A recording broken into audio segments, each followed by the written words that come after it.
pouvez vous rasseoir. Gloire à Dieu. Nous sommes dans la présence du Seigneur ce matin et la grâce de Dieu repose dans nos cœurs. Amen. Nous avons la foi en Jésus-Christ. Béni soit Dieu. Amen. Alors, nous allons prendre le repas du Seigneur, mais je voudrais, avant toute chose, prendre la parole de Dieu. Amen. Gloire à Dieu. Nous revenons sur un passage que nous connaissons bien, où Pierre dit dans les Actes des Apôtres, au chapitre 2, voilà ce qu'il dit. Il dit, Pierre leur dit, repentez-vous. Repentez-vous. Ce que nous avons entendu ce matin, la repentance est vraiment le point de départ pour notre vie dans la foi en Jésus-Christ. Repentez-vous et que chacun de vous soit baptisé au nom de Jésus-Christ. Vous vous rappelez, au nom de Jésus-Christ, en grec, épito onoma. Épito onoma, le frère, il fait oui, amen, gloire à Dieu. Ça veut dire, par le fait que vous êtes baptisé en vous fiant que le nom de Christ est bien celui du Messie. Pourquoi? Parce qu'il s'adressait à une foule de gens qui étaient là. Nous savons qu'ensuite il y a eu 3000 convertis. Mais attention, frères ou sœurs, ces 3000 personnes qui étaient là étaient dans la parole de Dieu déjà. Elles étaient dans l'Ancien Testament, elles étaient dans l'Ancienne Alliance. Elles écoutaient la parole, elles étaient venues à Jérusalem le jour de la Pentecôte. Pourquoi? Parce que c'était cette fête dans laquelle ils venaient au temple pour écouter, fêter le Seigneur. Amen. Béni soit Dieu. Donc là, Pierre, il ne prêche pas à des gens qui sont incrédules. Il ne prêche pas à des incroyants. Il ne prêche pas à des gens païens, à des gens idolâtres. Non, il prêche à des gens qui attendent le Messie, mais qui n'ont pas reconnu que Jésus est vraiment le Christ, le Messie. Ils n'ont pas reconnu cela. D'ailleurs, toute la prédication de Pierre est centrée là-dessus. Elle est centrée sur la foi en Christ, celui que vous avez crucifié, celui que vous avez rejeté, celui pour lequel vous n'avez fait aucun cas, et qui a été délivré des liens de la mort, qui a été ressuscité. Donc voilà tout le point central. Quand nous prenons le repas du Seigneur, nous devons revenir à ce point central, au fait que dans l'Ancien Testament, croyons-nous, oui ou non, que celui qui a été annoncé par Moïse et les prophètes est bien le Christ, le Seigneur Jésus-Christ. L'Ancien Testament, ce n'est pas fait pour faire des doctrines. L'Ancien Testament, c'est fait pour affermir sa foi en Jésus-Christ et pour reconnaître que Jésus est le Christ, qu'il a été annoncé par Moïse et les prophètes. D'ailleurs, Jésus-Christ, lorsqu'il est ressuscité, accompagnant les disciples d'Emmaüs, qu'est-ce qu'il a fait? Il a raconté tout le long du chemin aux disciples d'Emmaüs, voilà ce qui était écrit au sujet du Messie dans Moïse et les prophètes. Et c'est cela, donc, le message central. Le jour de la Pentecôte, le Saint-Esprit, qu'est-ce qu'il a fait? Il a poussé Pierre à prêcher ce message. Il a poussé à reprendre le message que Jésus avait donné après sa résurrection aux disciples d'Emmaüs. Pourquoi? Parce que la foi des disciples devait être fortifiée. Alors, Jésus a dit, Moïse et les prophètes ont parlé de moi. Et Pierre a repris exactement le même message pour dire, Moïse et les prophètes ont parlé de Jésus-Christ, celui que vous avez crucifié, celui qui est allé jusque sur la croix, qui est mort pour vous. En fait, voilà ce Jésus qui est là, il est venu pour te libérer, pour te donner une nouvelle alliance. Non plus l'alliance de la circoncision, parce qu'il parlait déjà des circoncis. Tous ceux qui étaient là étaient circoncis. C'était des Juifs. Ils étaient circoncis. Ils étaient dans l'ancienne alliance. Mais voici, Dieu a fait une meilleure alliance en Christ. Pourquoi? Parce que l'ancienne alliance ne peut pas changer le cœur. La loi ne peut pas transformer quelqu'un. La loi ne peut pas donner un nouveau cœur. La loi, elle est là uniquement pour dire tu es pécheur. Voilà. Tu n'as pas fait ce que Dieu te demande. Et ici, ils ont péché de quelle façon? Oh, je suis sûr qu'ils étaient un peu comme ce jeune homme. Oh oui, mais j'ai observé depuis ma jeunesse tous les commandements. Parce qu'ils suivaient les commandements de Dieu. Ils aimaient les commandements de Dieu, mais quelque chose manquait. Parce qu'en fait, ils ne vivaient pas selon la foi en Christ, selon le Saint-Esprit, mais ils vivaient selon la chair. Et la chair est corrompue. La chair, elle est vendue en esclavage au péché. Mais Dieu est venu en Jésus-Christ pour donner de nouveaux cœurs, un nouvel esprit. Le Saint-Esprit est venu. Voici, j'enverrai sur vous une puissance, le Saint-Esprit, qui surviendra sur vous pour changer les cœurs. Et quand ils ont entendu donc la parole de Pierre, Pierre leur a dit, soyez baptisés au nom de Jésus, ce que la plupart des dénominations, mouvements, etc., ils ont tout tordu parce qu'ils n'ont pas cherché à la racine du mot. Alors, je baptise au nom de Jésus, il ne faut plus baptiser au nom du Père, du Fils et du Saint-Esprit. Ça ne fait pas de sens. Parce qu'en fait, c'est un cas ici particulier dans lequel Pierre leur dit, soyez baptisés au nom de Jésus. Alors les traductions, vous savez, les traductions, ce qu'elles nous disent, elles ne vont pas au plus profond des choses.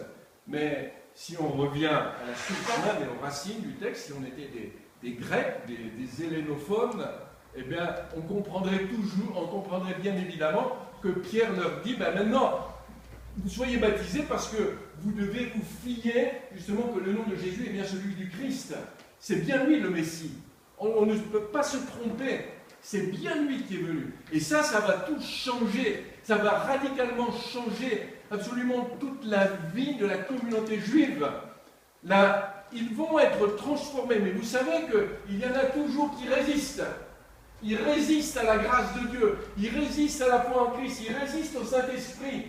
Et certains pharisiens diront un peu plus tard, nous savons dans le chapitre 15 des Actes des Apôtres, ils vont dire un peu plus tard, quelques hommes venus de la Judée enseignaient les frères en disant, si vous n'êtes circoncis selon le rite de Moïse, vous ne pouvez être sauvés. Catastrophe. Catastrophe. Il est dit ici encore. Alors, arrivé au verset 4 du chapitre 15, arrivé à Jérusalem, ils furent reçus par l'Église, les apôtres, les anciens, et ils racontèrent tout ce que Dieu avait fait avec eux. Alors, qu'est-ce que Dieu avait fait avec eux? Des signes, des miracles, des prodiges, des guérisons, amen, des délivrances, des démons étaient chassés au nom de Jésus-Christ. Oh, gloire à Dieu! Et le Saint-Esprit remplissait les cœurs, et le signe était le parler en langue et la prophétie. Et tout cela, donc, était de la même façon que le jour de la Pentecôte. Mais arrivés à Jérusalem, ils ont rencontré alors quelques-uns du parti des pharisiens qui avaient cru. Qui avaient cru. Rendez-vous compte, des pharisiens qui avaient cru, mais qui avaient encore gardé leur carapace de pharisiens. Est-ce qu'ils étaient, moi je me pose la question, est-ce qu'ils étaient vraiment convertis? Ils se levèrent en disant qu'il fallait circoncire les païens et exiger l'observation de la loi de Moïse. Ils n'ont rien compris à l'évangile, absolument rien compris à l'évangile. Et bien sûr, au grand témoin de tous les apôtres, des anciens, tous ceux qui étaient réunis, ils se réunirent pour examiner cette affaire. Ça fait beaucoup de bruit, ça fait beaucoup de tumulte. Alors que nous voyons que le jour de la Pentecôte, 3000 se sont convertis là, et ils ont cru que Jésus est bien le Messie. Les faire revenir encore à Moïse et à la circoncision, cela voulait dire qu'ils ne croyaient pas vraiment que Jésus était le Messie. Ils avaient un sérieux problème. Et vous savez, il y a une chose qui est claire, quand quelqu'un se convertit, il est important de demeurer dans la foi en Christ. De faire très attention, de vivre dans l'Esprit de Dieu, par le Saint-Esprit. Alors, tout cela pour montrer que quand nous prenons le repas du Seigneur, n'oublions pas cette chose-là, que Jésus est bien le Messie, le Christ, celui qui a été annoncé. Parce que plusieurs faux Christ viendront, disons, moi je suis le Christ. D'ailleurs, nous en voyons même dans notre génération. des gens qui se lèvent en disant « Moi je suis le Christ, moi je suis le Messie ». Mais Jésus nous a prévenus là-dessus. Il est vraiment le Messie, il est vraiment le Christ. Pourquoi? Parce que l'Église a complètement oublié que dans l'Ancien Testament, tout ce qui concerne l'Ancien Testament, tout ce qui concerne Moïse et les prophètes, ça concerne Jésus-Christ. Ça concerne le Messie. Parce que si je ne peux pas m'émerveiller au sujet du Messie, si je ne peux pas réaliser la grandeur de la venue de Jésus-Christ, la réalisation des prophéties pour ma propre vie, moi qui suis concerné, moi qui suis, non pas un juif, mais un païen, aussi concerné par la parole de Dieu, parce que Dieu est allé au-delà de tous les horizons. Il est allé même chercher, selon la prophétie d'Amos, tous les êtres humains, tous ceux qui, de par le monde, comme nous l'avons entendu, ont le cœur brisé. Et c'est cela que Jésus est venu faire. Voilà pourquoi Moïse et les prophètes ont annoncé d'avance toutes ces choses. C'est glorieux. Pourquoi? Parce que c'est le plan de Dieu. Il n'y a pas d'autre plan que celui-là. Et si on s'écarte de ce plan-là, il n'y a point de salut. Parce que nous devons, en effet, ne pas négliger un si grand salut qui nous a été donné en Jésus, qui transforme une vie, qui permet de retrouver la dignité de la vie que Dieu a donnée à la création. Amen. Gloire à Dieu. C'est tellement important. Il est le Dieu des miracles. Mon frère, ma soeur, je ne sais pas dans quelle situation, ou dans quel état, parce que j'avais ici ce matin ce message qui disait, au verset 36 du chapitre 15, qui disait, et je le ferai une prochaine fois, « Retournons visiter les frères dans toutes les villes, où nous avons annoncé la parole du Seigneur pour voir en quel état ils sont. » Alors vous voyez, on va prendre le repas du Seigneur. Je peux me poser la question, dans quel état je suis? Paul prêche la parole de Dieu.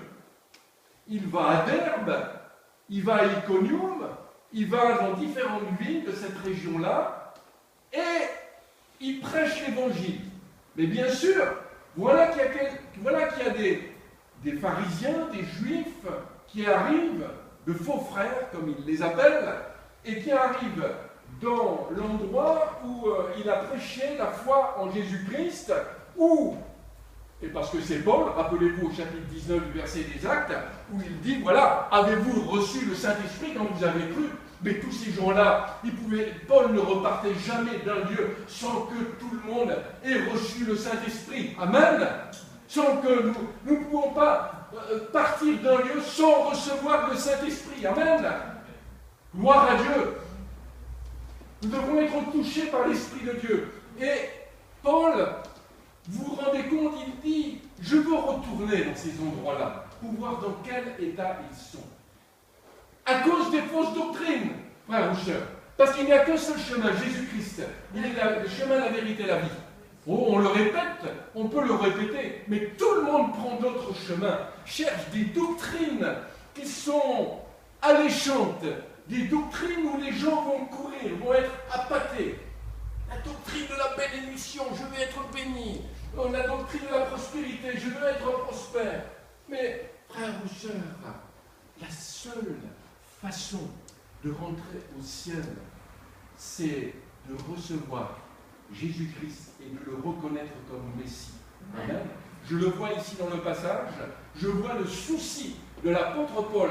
Il est dit que Paul avait un fardeau pour toutes les églises. Il avait un fardeau. Et l'église, c'est quoi? Il ne va pas voir si dans les églises à Derbe, à Iconium et à d'autres endroits, la peinture a été refaite. C'est pas du tout ça. Hein, il n'a pas dit qu'il va revoir comment les frères et sœurs ils se sont rassemblés dans un lieu et comment est l'état du lieu. Non, ce n'est pas l'état du lieu, l'état de l'église.